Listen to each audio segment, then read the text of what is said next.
எண்ணெய் ஊற்றிக்குங்க.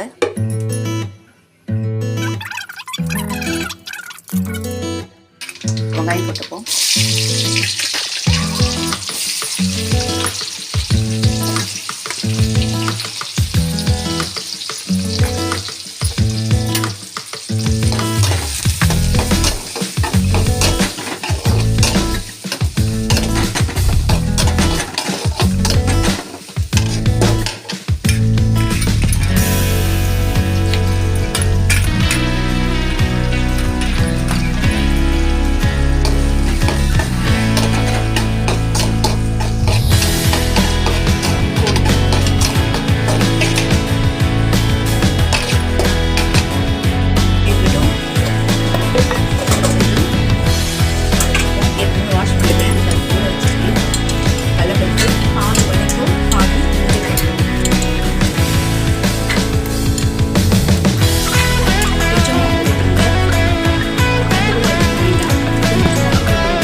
சோம்பு இருந்தால் சோம்பு போடுங்க.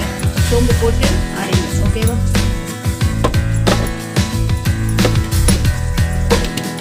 ரெண்டு பல்லு பூண்டும் போட்டுக்கலாம், தப்பு கிடையாது.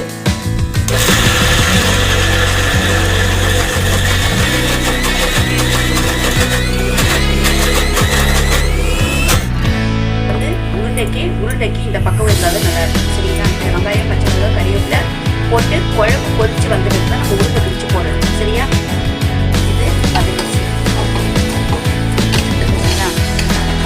இதில் நம்ம ஏற்கனவே புளி, தக்காளி போடல, புளி, மஞ்சள்தூள் போட்டு கரைச்சி வச்சுருக்கேன். இந்த தனியாக எடுத்து குழம்பு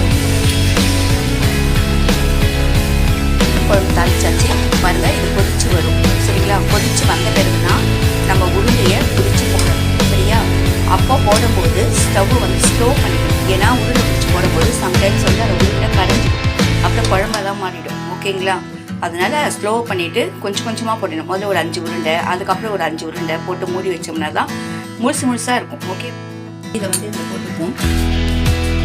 வடை கிடைக்கும் இல்லையா?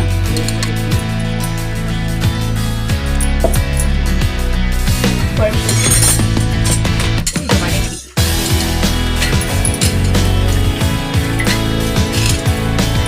ஏன்னா குழம்பு தனியாக ஒரு பக்கமாக இருக்கணும். வடைக்கு குழம்பு வந்து நைஸாக இருக்கும். ரொம்ப நைஸ் கிடையாது. ஏன்னா உதிரியாக இருந்துச்சுன்னா குழம்பு வந்து கலந்துடும். ஆனால் வடைக்கு வந்து கொஞ்சம் பருப்பருப்பாக தான் இருக்கணும். அதுக்காக தான் அந்த பக்கம் 2 டைம்ஸ் ஆகிடுங்க.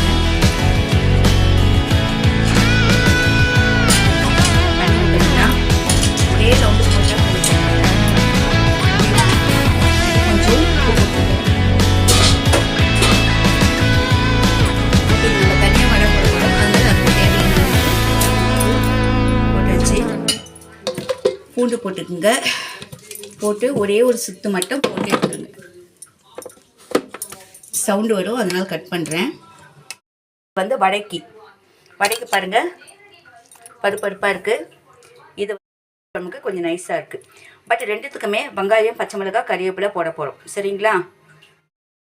குழம்பு கொதிக்குது. சரிங்களா? மேலே வந்து எண்ணெய் மிதந்து வந்துடுச்சு. ஓகே, இப்போது இது வெங்காயம், பச்சை மிளகாய் போட்டுட்டேன்.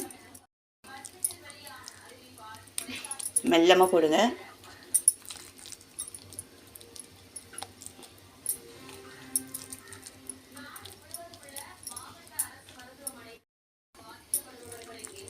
இதில் வந்து ஒரு 10 உருண்டை போட்டுடலாம். நான் போட்டுடுறேன் 10.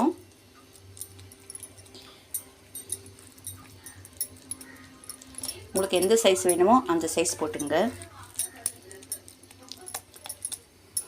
போதும். இப்போ இது பாருங்கள், மேலே மிதந்து வந்துடுச்சு. இன்னும் கொஞ்சம் இருக்குது, அதையும் போட்டுடலாம். செகண்டு,